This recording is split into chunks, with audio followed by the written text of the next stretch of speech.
أسعد الناس بالتوفيق وأولاهم به من ذكر الله في جميع أحواله.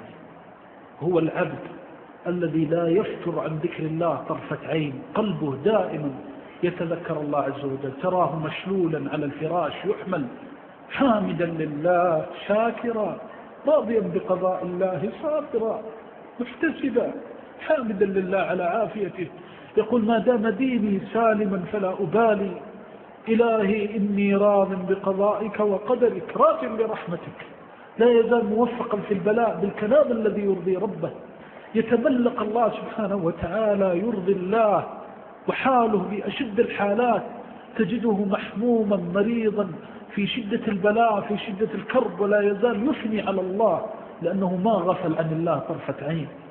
لا تجده يصرخ ولا يتجزع ولا يجزع، يتذكر قول النبي صلى الله عليه وسلم عجبت لأمر المؤمن إن أمره كله خير، فتجد نفسه عالية. هذا التوفيق. لقد خرج أقوام من الدنيا بكلمات رضي الله بها عنهم رضا لا سخط بعده أبدا.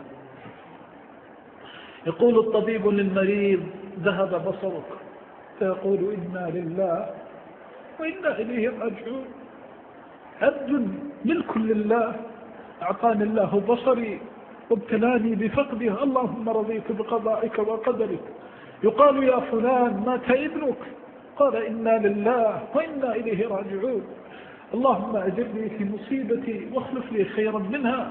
مات أبوك، ماتت أمك، مات أخوك، ماتت أختك، مات حبيبك، قال رضيت بالله إنا لله وإنا إليه. التوفيق كلام تفتح له أبواب السماوات، إليه يصعد الكلم الطيب والعمل الصالح يرفعه. التوفيق أن تعرف من ربك وكيف تعامله، أن تعلم أنه لن تكون حركة في هذه الدنيا ولا سكون إلا بأمر الله، أنك تحت أمره تحت قهره.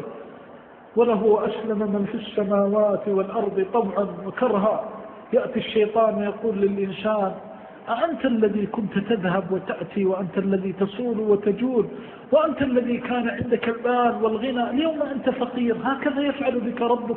يقول نعم ونعمت عيني ورضيت بما كتب لي ربي، المال مال الله، فإن أعطاني رضيت بالله وإن أخذه مني فلا اعتراض على قضاء الله. يقال هذا السكر قد أخذ قدمك هلما نقطعها، يقول رضيت بالله أحتسب الثواب عند الله. توفيق موفق لا يقول إلا ما يرضي الله. الموفق يقول الكلمة فيكتب الله له بها رضاه إلى يوم يلقاه. الموفق يعمل العمل فيرضي الله رضا لا سخط بعده أبدا.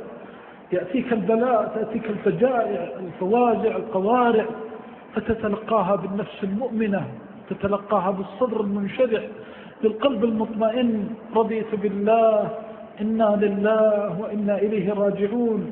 تكون مع الله في جميع أحوالك. فإذا أعطاك الله الخير وبسط لك من النعمة نظرت إلى نعمته. يدخل الرجل على أهله وولده وزوجه فيقول يا رب كنت وحيدا فسترتني وأعطيتني زوجة أعف بها فرجي وأحصن بها فرجي، يا رب لك الحمد. ثم أعطيتني زوجة مؤمنة تصبرني وتذكرني بك، يا رب لك الحمد. ثم أعطيتني زوجة في عافية، يا رب لك الحمد. ثم أعطيتني أولادا وأردت أن يبقى عقبي ولم تقطع لي عقبي، يا رب لك الحمد. ثم أعطيتني ذكورا وإناثا، يا رب لك الحمد. فلا يزال ينظر أن تعيش مع الله، أن لا تكون مع الغافلين، أن لا تلهو مع اللاهين. الموفق هو الذي وفق في سيرته وسريرته، هو الموفق في قلبه الذي امتلأ بالله عز وجل وامتلأ بما عند الله، لا يغتر بشيء، حاله كله مع الله.